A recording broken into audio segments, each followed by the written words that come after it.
The 14th year of Chenghua. Chapter 9. The Eastern Depot catches fire. Tang Fan gave a sigh in his heart. The other person was merely a true 7th rank official, but the way he spoke was so grand. There must be someone powerful backing him up. Therefore, he stopped joking and spoke frankly, "Many thanks for your kindness, but Master Pan has been kind to me. I cannot return that with ungratefulness." Sui Zhou succinctly replied with, "As you wish." In the face of his indifferent attitude, Tang Fan did not take it personally either. Saluting him, he said, "I will find the time to invite General Sui Zhou for a drink at the earliest. For now, I'll take my leave." Sui Zhou stood up as well and said, "Master Tang, please take your time. Please forgive me for not seeing you off farther down the road." Just then, one of the Jinyue hurriedly walked in and called out, "Big brother." Tang Fan recognized him as one of the men who was with Sui Zhou that day at the Rejuvenation Hall. His name was Xueling and he had a tanned complexion with fierce facial expression. "What is it?" Sui Zhou asked. Xueling glanced at Tang Fan. As Tang Fan was thinking of getting out of their way, he heard Sui Zhou said, "If it is related to the murder at the Marquis of Wu'an's estate, there's no harm in saying it." Thus, Xueling said, "Someone from the Eastern Depot came and took Zheng Cheng's body away." Tang Fan gave a look of surprise. Sui Zhou's expression darkened as he asked, "What's going on?" Xueling smiled bitterly and continued, "Just now, someone from the Eastern Depot came and said that their director ordered to borrow Zheng Cheng's body in order to investigate the case. The director was the highest authority in the Eastern Depot.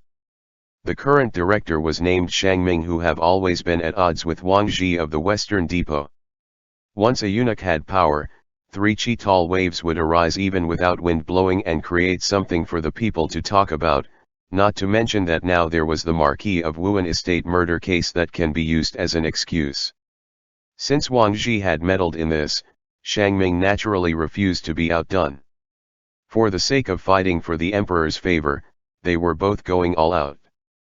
Sui Zhou laughed coldly, waving a chicken feather as a sign of authority. One to wave a chicken feather as a token of authority, idiom, to assume unwarranted authority on the basis of some pretext. It wasn't clear whether he was cursing the Eastern Depot people who came or its director, Ming. Tang Fan sighed softly. Since Zheng Cheng's body was no longer there was no need for him to visit Sui Zhou tomorrow. The case would likely have a breakthrough via the person who bought the thorawax root. "General Sui, I'll be going ahead. I will also send out people from the Shuntian prefecture to investigate about that buyer of thorawax root. If you find something first, please do let me know." Sui Zhou nodded slightly and said, "Take care, Master Tang." Tang Fan returned home, then realized that he had been running around all day. Except for the half bowl of white congee in the morning, he practically didn't even have a drop of water since then. Now that he wasn't busy anymore, his stomach immediately grumbled. However, he didn't feel like cooking at all. After foraging in the kitchen for a long while and not finding anything he could eat right away, he had no choice but to wash a pear from the basket that Asya brought earlier and nibbled on it. Cool and sweet pear juice entered his formerly parched and aching throat, promptly making it a lot more comfortable. After he was done eating, he took out the bottle of ointment Sui Zhou had given him and delicately smeared it on the bruises on his neck. Just after it was applied, a knock sounded from outside the door. As soon as he walked over and opened the door, he first smelled a tantalizing aroma, and then saw the young maid carrying the food box. "Asya, I've come to bother Master Tang again. We have some noodles for dinner today. The lady of the house heard you had just returned and thought you might be too busy to cook, so she sent me with a bowl of wonton. Master Tang should eat while it's hot." The two houses were just one wall apart, so any movements that would create any sound loud enough could be heard clearly from the other side. The ancestors of the Li family used to be government officials, but in this generation, the family were now ordinary merchants, which made them unremarkable in a city teeming with government officials. The Li patriarch was usually away from home, leaving behind the elderly, the women and children of the family who were weak and vulnerable to bullying from the authorities and bailiffs they would come across every now and then. Due to how Tang Fan have aided them during such predicaments before, they kept their appreciation in their hearts.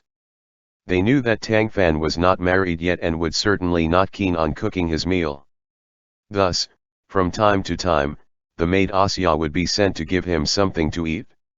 In this way, the relations between the two houses grew to be pretty good. Tang Fan accepted the food box. Lao Wang's cooking is always not something to sniff at, but it's not good to be a bother all the time. Please go tell Madame Li that she doesn't have to inconvenience herself so much in the future. Asya pursed her lips and smiled. What are you saying, Master Tang?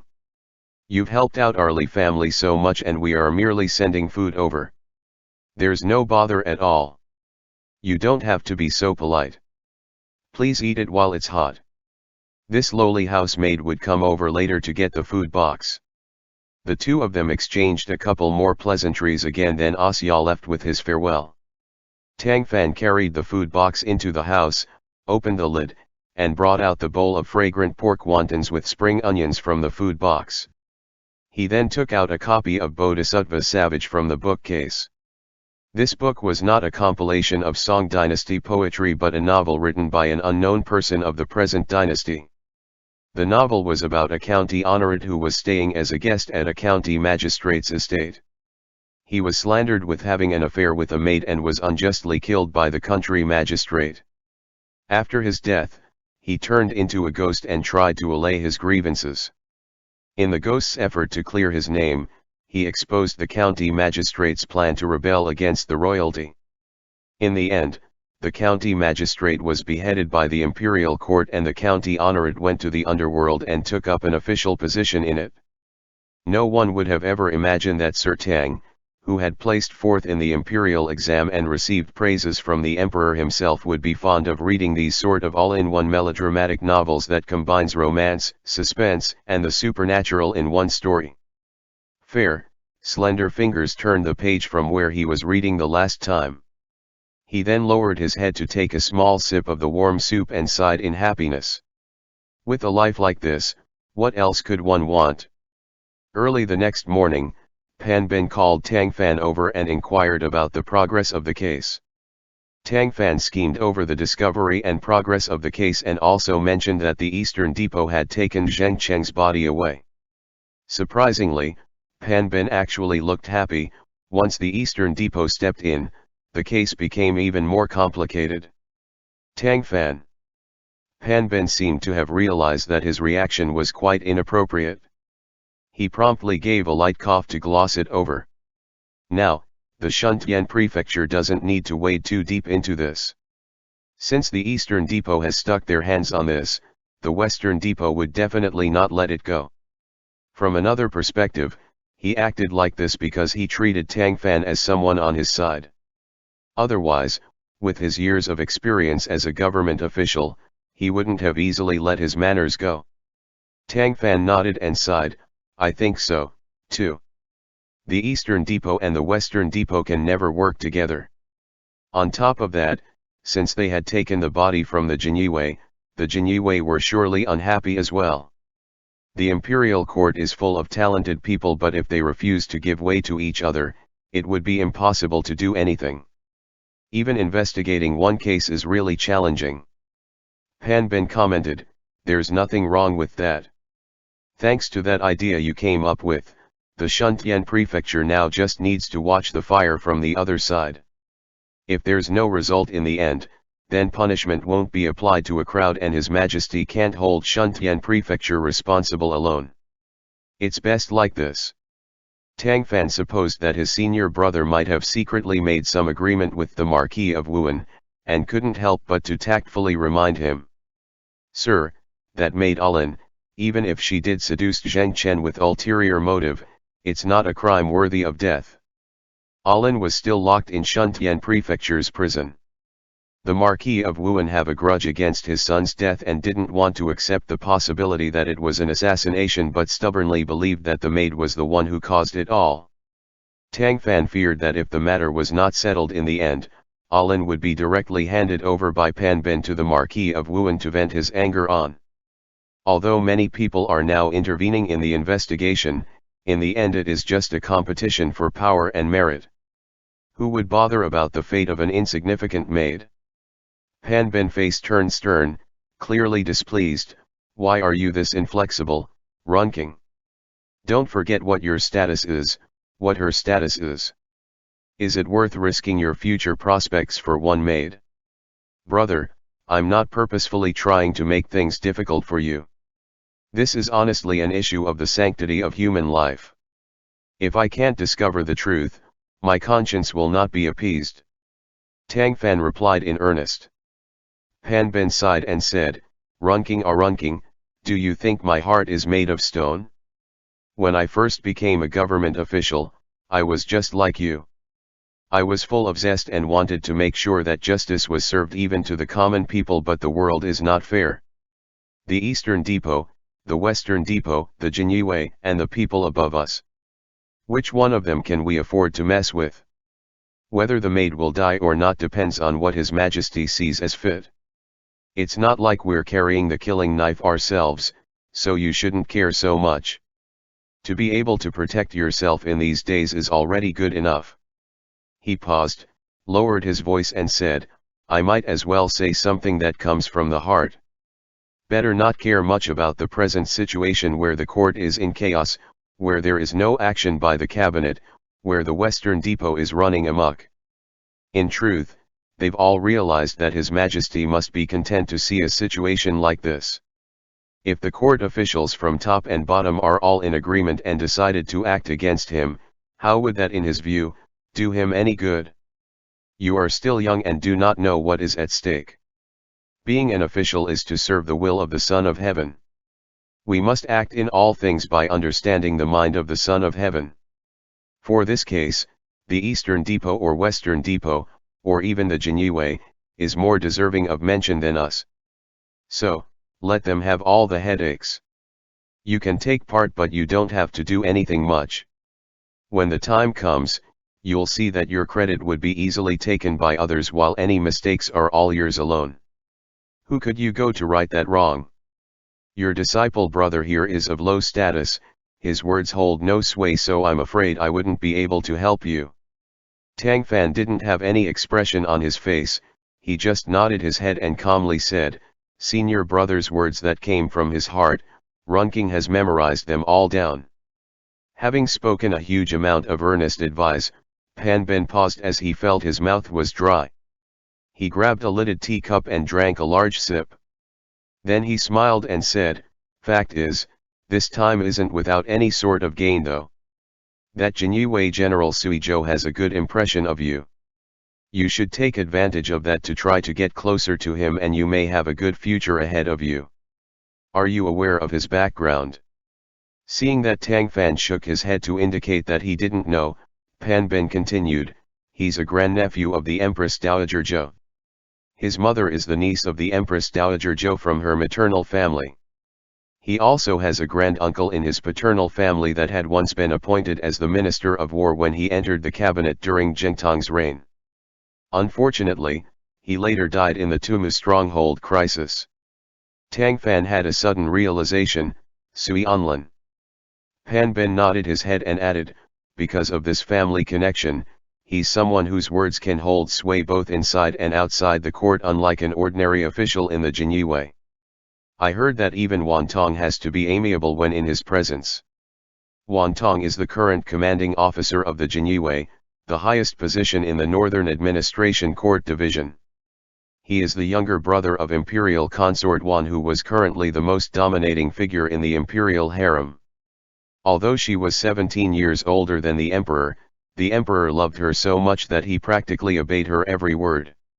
Even Crown Prince Zhu Yuzi's position was shaky, hardly guaranteed. With this legendary love as a backbone, Wantong, the Chenghua commanding officer, was naturally made to feel like a fish in the water, immensely nourished. However, a wife would never be the same as the mother.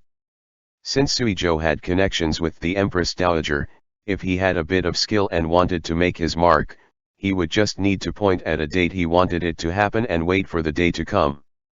Tang Fan noticed that despite Sui Zhou's indifferent attitude, he was rather capable at his work. He hadn't thought that he would also have such strong backing. Clearly, there were hidden dragons and crouching tigers everywhere in the city, and one had to have more caution in their behavior and actions. Had Tang Fan ever wielded his higher rank position against Sui Zhou, he might have been beset right now. With regards to his disciple's senior words, Tang Fan was genuinely a bit speechless about it. He really wanted to say, "Sir, are you aware how much everyone looks down on our Shuntian prefecture? This road of trying to build connections to climb higher won't lead anywhere." However, Tang Fan ended up not saying anything at all. He just stood with his hands tucked in his sleeves, smiling as he listened attentively and nodding his head from time to time. His attitude of seeming to take his words to heart pleased Pan Ben immensely. The man continued his long-winded talk with Tang Fan hearing the continuous droning sound in his ear.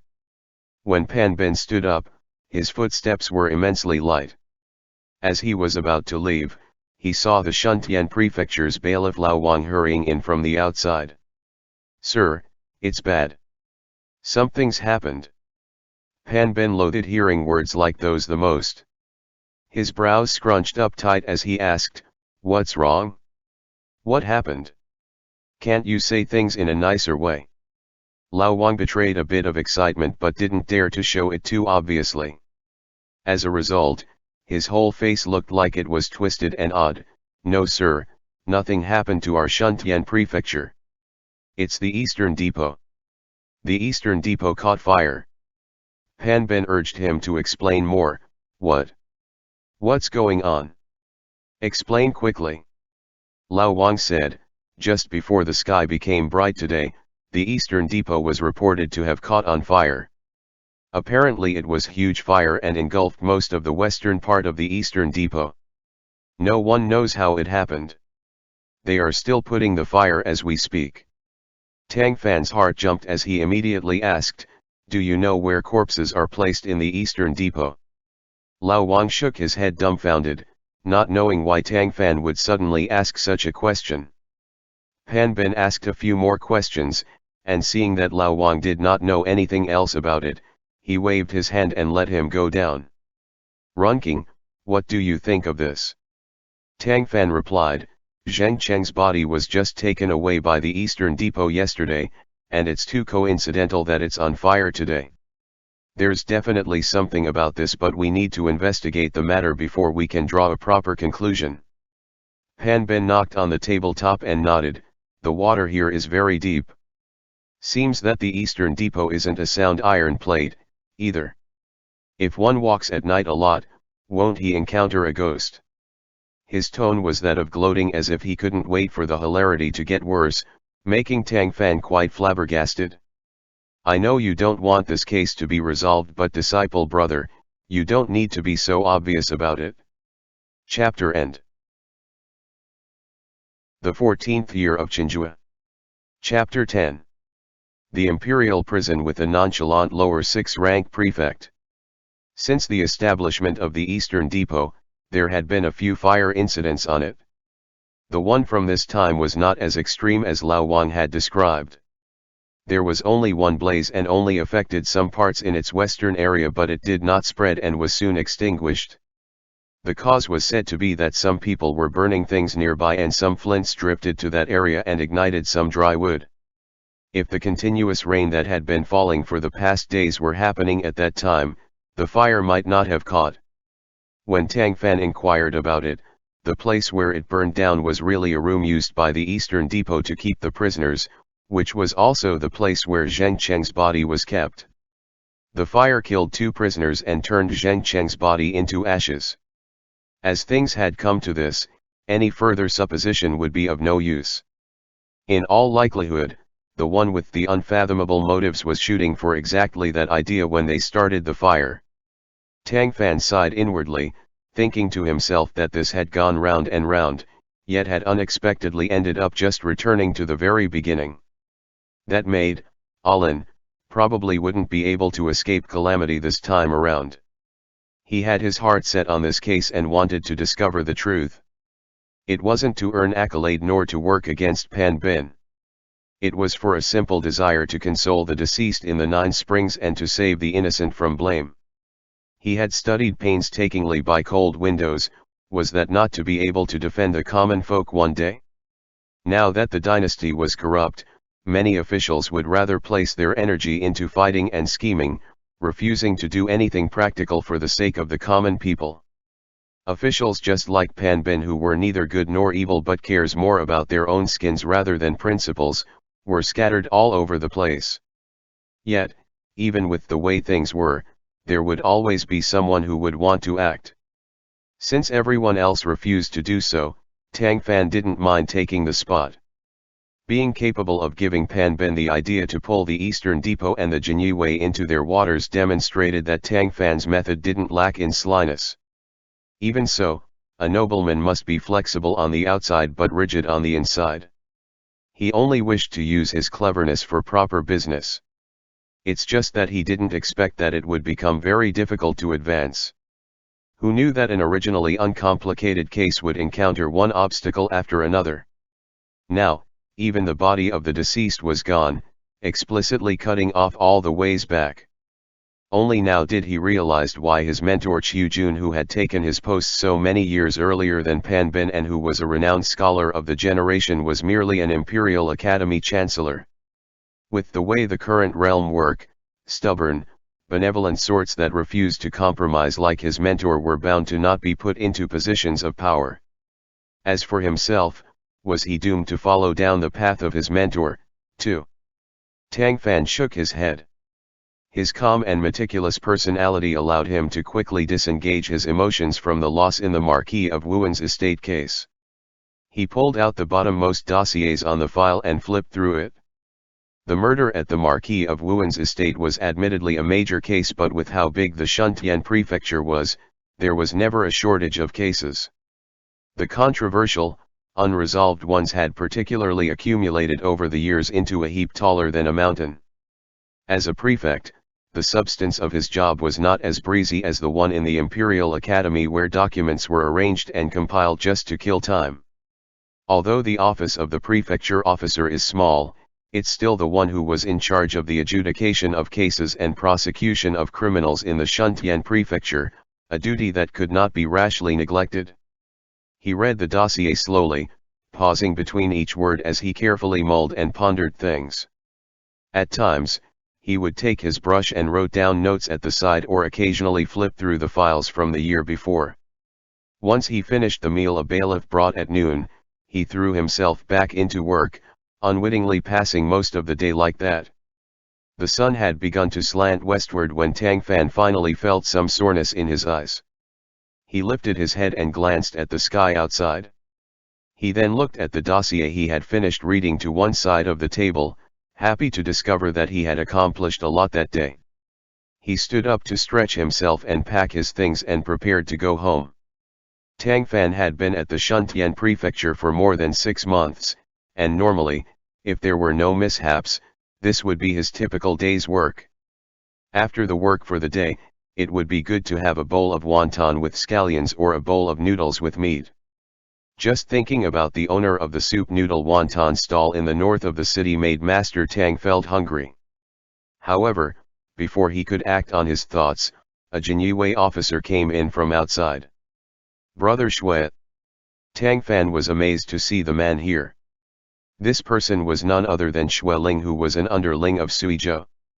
Shui Ling saluted him and said, "Master Tang, General Sui has ordered me to invite you to come over." Did something happen with General Sui? Tang Fan wondered out loud. The stern-faced man gave a rare grin. "It's something good." Since he said it was so, Tang Fan agreed to come with him. He immediately put his things away and followed Shui Ling out of the door. "Brother Shui, if the general is not in a hurry, would you mind joining me for a bowl of wonton first? I'm afraid I'll be too weak in the knees and won't be able to speak when we see the general due to hunger." The wontons at that stall in the north of the city are stuffed with the day's fresh pork and wrapped with chopped shiitake mushrooms and small onions. The skin is so thin that you can vaguely see the filling as soon as it's cooked. The taste is so tender and smooth that once you taste it, you'll feel that being born in the capital is not in vain. After such a talk, he got even more hungrier. Xueling laughed as he found this Master Tang to be truly interesting. Because of the special function of the Jinyue, the majority of ordinary officials upon seeing them would either be apprehensive or on guard in their dread, others would toughen their faces to curry favor. Tang Fan was an exception. He would joke and laugh when he could and all business and serious when the occasion calls for it. He was neither unduly fawning nor appearing disgusted or scared. As soon as he was persuaded by that eloquent tongue of his, Xueling also felt like gluttonous worms had invaded his stomach and replied, "In that case, I'll be taking advantage of Master Tang this time." Tang Fan said happily, "Right, let's go. Let's go. I'm so hungry that my stomach is sticking to my back." The two ran to that stall and ate their food with delight. Xueling discovered that Tang Fan did not lie at all. This stall was simple, but there were so many customers and the food tasted excellent. He had been to the northern side of the city numerous times but had never tried this stall before. Now that Xueling tasted this, he couldn't get enough and asked for another bowl of meat and bone soup noodles. Being a martial artist, his appetite was twice as that of Tang Fan. After Tang Fan paid for their meal, the two of them went to the Northern Administrative Court Division, their stomachs filled, giving their bodies strength and spirit. In the evening, most of the pedestrians were in a hurry to go back to their homes and to eat the food that the women in their families cooked. Although the inner city was filled with numerous government offices, there were no shortage of noblemen's residences and ordinary citizens living in the city, some of whom had come to settle down when the emperor moved the capital city back then. Over the years, since Emperor Chenghua has died like a snuffed candle, the people have lived through generation after generation. The capital city has become more and more prosperous relative to the distant Nanjing and had lived up to its title of the imperial capital. With this many people, it was sometimes hard to avoid getting held up, bumped and trampled on foot. However, since Xueling was present, the Jinyue uniform was enough to make most people gave them a wide berth, which worked a lot better than Tang Fan's own official uniform. All along their journey, bystanders swiftly made a path for them of their own volition, causing them to advance in a much faster pace. Sometimes, the uniform thing was not effective though, just like what happened next. A person with their head hanging down was walking in such a hurry and didn't notice either Tang Fan or Xueling's uniform. They came into a collision with their shoulders knocking against Tang Fan's shoulders, causing the both of them to take a few steps on the side. The other person didn't even raise their head to glance at Tang Fan as he continued to swiftly move forward. Tang Fan turned his head to look back, but he could only see the back of the hurriedly retreating figure, which was soon got drowned in the crowd. "What's wrong?" Xueling asked when he noticed that he has stopped walking. "It's nothing, let's go." The Jinyue was divided into the Southern and the Northern Administrative Court divisions. In addition, there's the Registrar Office and 14 institutions. The core of the Jinyue was in the Southern and Northern Administrative Court divisions. The Southern Division handled the internal affairs while the Northern Division handled external ones. The Northern Administrative Court Division was divided into 5 centers, each with its own department. The head of the department was called the Commander Chenghua, the ones below him was the Deputy Chenghua, the Beihu, and the Deputy Beihu. Afterwards, it was the Court General, which was basically not a high position but was the one who were doing the actual legwork, such as the handling of the case of the murder at the Marquis of Wu'an estate. Since the Emperor has ordered the Jinyue to get involved in the investigation, the matter fell onto Suizhou's head, becoming his responsibility. Tang Fan followed Xueling all the way to the Northern Administrative Court and entered the Jinyue office. A plaque written in official calligraphy hung on the pillar on the right side of the gate. There was an imperceptible intimidating atmosphere present. To the left and right of the entrance stood 2 expressionless guards, their bearings cold and contemptuous. In this situation, if one were quite timid, they would have likely spin back on their heels. The fearsome reputation of the Chenghua was mostly due to the function of the Northern Administrative Court Division, which was related to the imperial prison. This division was founded by the Taizhou Emperor, who wanted to develop a secret service institution where neither fire or water could enter, torture was rampant, and people who entered standing up will leave lying down, something that truly made one feel a sense of foreboding. In the Ming Dynasty, for every one official that feared the Eastern Depot, two feared the Chenghua.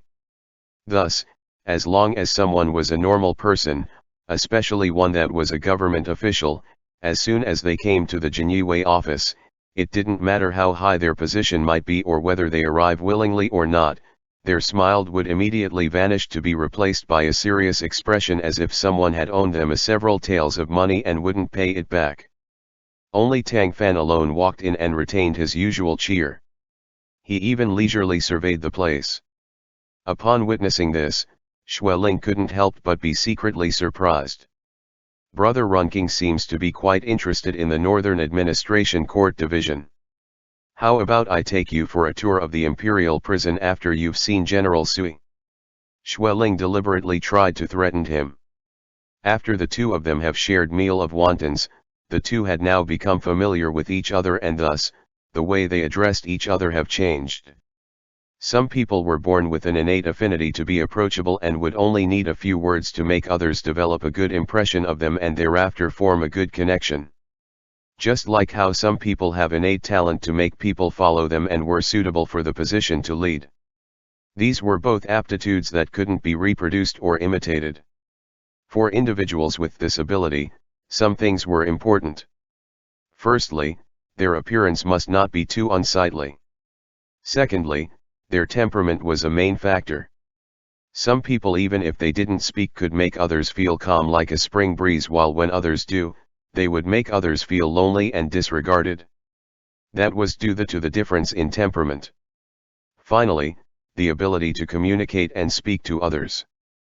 Throughout the ages, all those who have taken an official position and eventually ascended to the apex of power, none were unskilled in divining the hearts and minds of the people as well as building a connection with them. Take for example the current chief of cabinet, Wu'an. Despite of how everyone secretly calling him the long-lived cabinet, despite of how they sneer at him, they couldn't deny that he could conduct himself with dignity, and therefore others would have to kowtow and be agreeable with him. One untranslatable pun, Wu'an, shares a character with long life. Tang Fan's approachability was evidently good. Even Xueling, who had never thought much of civil officials, felt that Tang Runking was indeed someone who could make friends over a brief couple of meetings. Hearing his words, Tang Fan laughed and said, "I have never seen the imperial prison before. I would be happy if Lao Shui could give me that tour. If for some reason I get thrown in the imperial prison in the future, I wouldn't find the sight so unfamiliar then." The corners of Xueling's mouth involuntarily lifted up, because when people usually heard the words imperial prison, whatever cheer they have would instantly vanished. Tang Fan was indeed very uncommon. As a member of the Chenghua, Xueling gave a sincere advice. The imperial prison is easy to enter but not to exit. So once you do, it would be very difficult to leave. The imperial prison was several times more terrible than you think. Once you actually see it, you'll never want to go in again in your life. The two men were entering the office as they talked, only for Xueling to stop dead on his tracks and stammered, "Brother." In the main room, General Sui was sitting on a chair, watching as they walked in while bantering cheerfully. "Seems like you two have become really close," General Sui stated, face blank. Xueling. Tang Fan. Chapter End. The 14th year of Chenghua. Chapter 11. The Beihu Acupuncture Point. Xueling grumbled secretly. When he left earlier, Suizhou had just been approached by Master Commander Chenghua to speak with, and thus, just casually instructed him to call over Tang Fan to this place. Xueling followed but thought that it wasn't an urgent order. Who could have known the General Sui would sit and wait for them like this? He hurriedly said, "Brother, Master Tang is here now. If there's nothing else, I'll go ahead first." Sui Zhou hummed his permission, and as if he had been given amnesty, Xueling left in haste but made sure to toss a look at Tang Fan's way that said good luck prior to his departure. Tang Fan coughed lightly and said, "I have not thanked General Sui for the medicine you gave me. After using it 3 times, all traces have disappeared. It works very well." Sui Zhou's gaze swept over the restored fairness just above the other man's collar. He then said, "Follow me." And he got up to walk outside. Tang Fan trailed behind him, crossing the courtyard and coming to the front of another building. After entering, they went all the way down through the steps and went further down. The further down they went, the lower the surrounding temperature got compared to the ground level. Due to lack of natural lighting, the surroundings were very dark but not humid. The candles were wavering on either sides, they seemed likely to go out at any moment. It was quiet here and no one was standing guard in this place. As the 2 men descended down the stairs, the sound of their footsteps echoed in the distance, making one tense in their wake. This place was used to store some of the torture devices of the Northern Administrative Court Division, but now there is an additional corpse storage chamber. In order to store the corpses, Sui Zhou ordered a lot of ice chunks to be carried over and piled around the bodies. The saltpeter ice production originated in the late Tang Dynasty. By the time of the Ming era, the ice-making technology had become quite developed. Every summer day, peddlers would be selling cold drinks and ice-cold food in the streets, while rich families would use ice cubes to cool off the summer heat. As for the wealthy Chenghua, well, no word needed to be said. Zheng Cheng.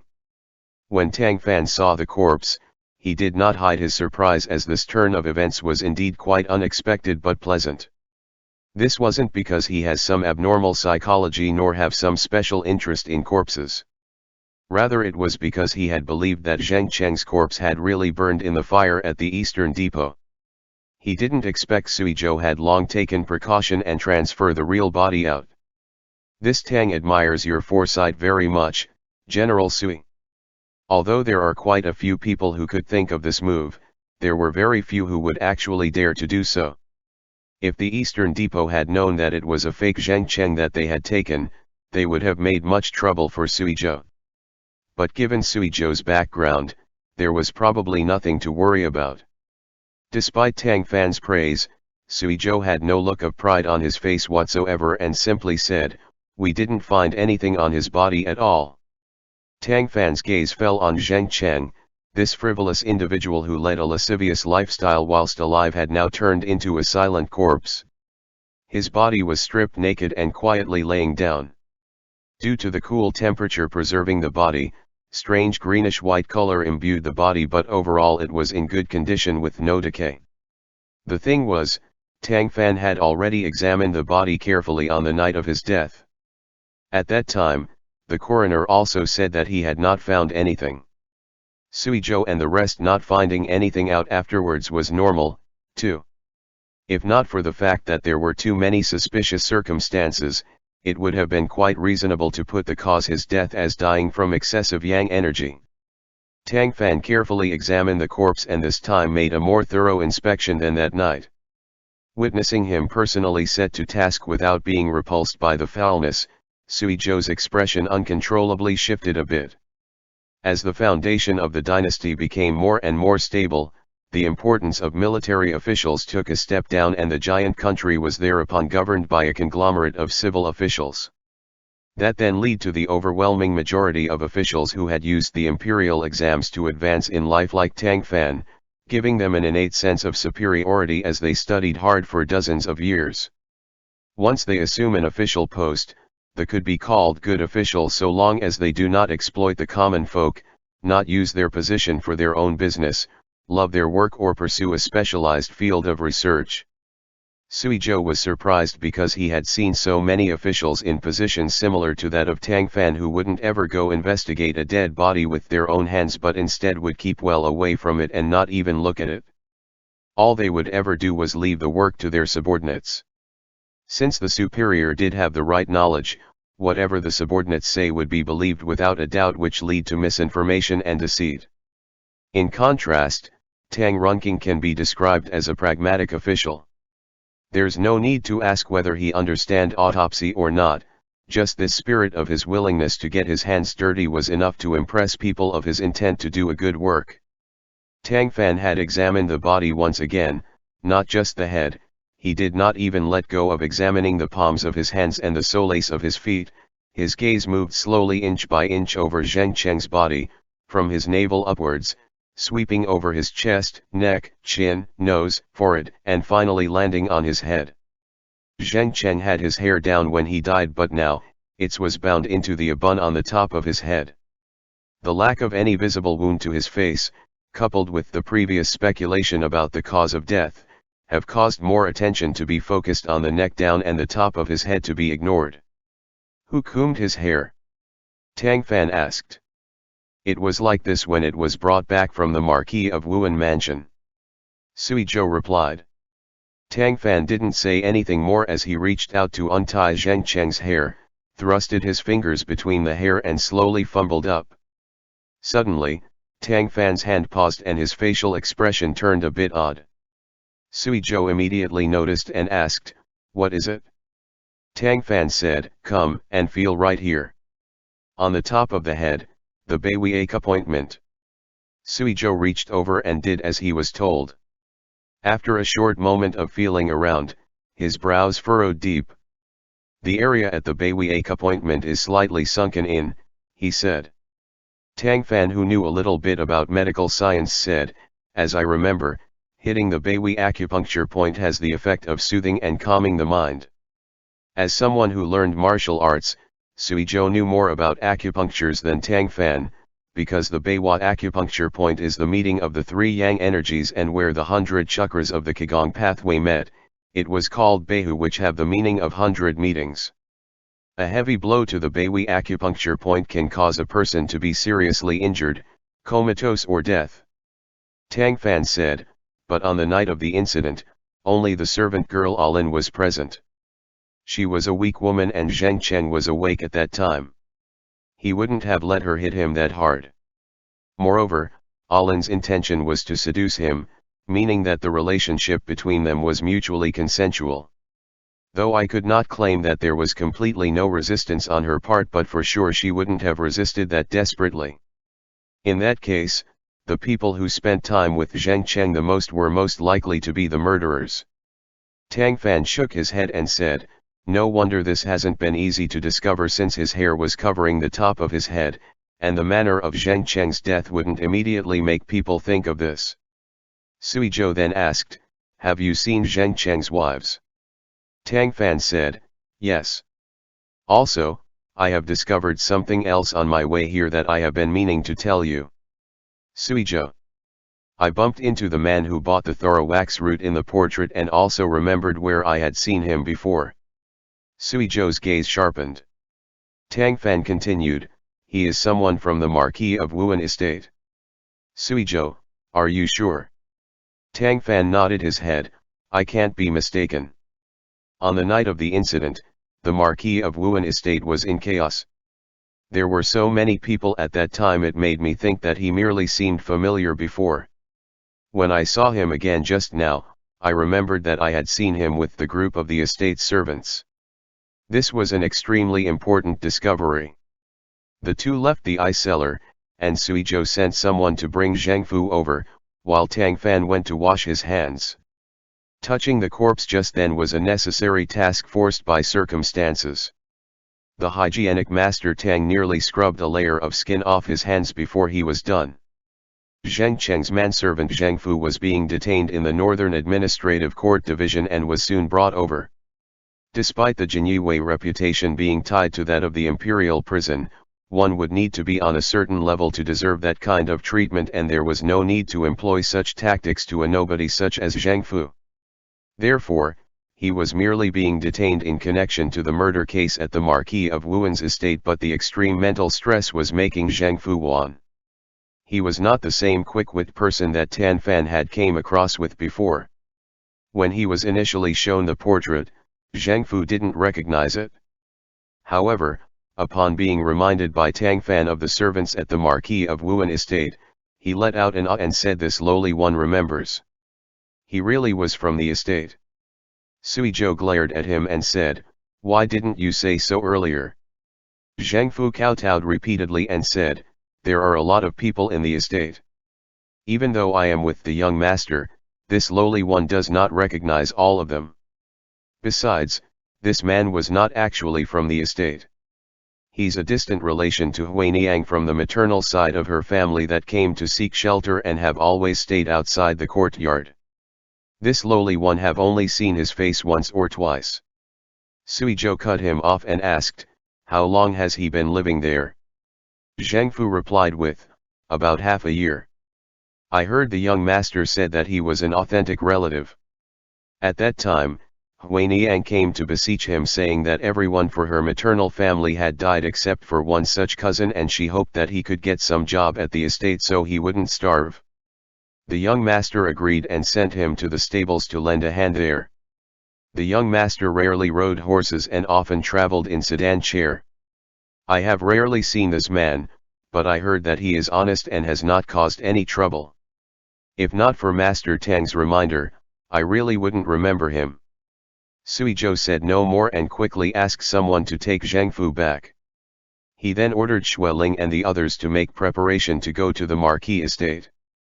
However, Tang Fan, who had been quietly sitting and watching to the side while he interrogated Zhang Fu all this while, suddenly spoke up and said, "Hold on."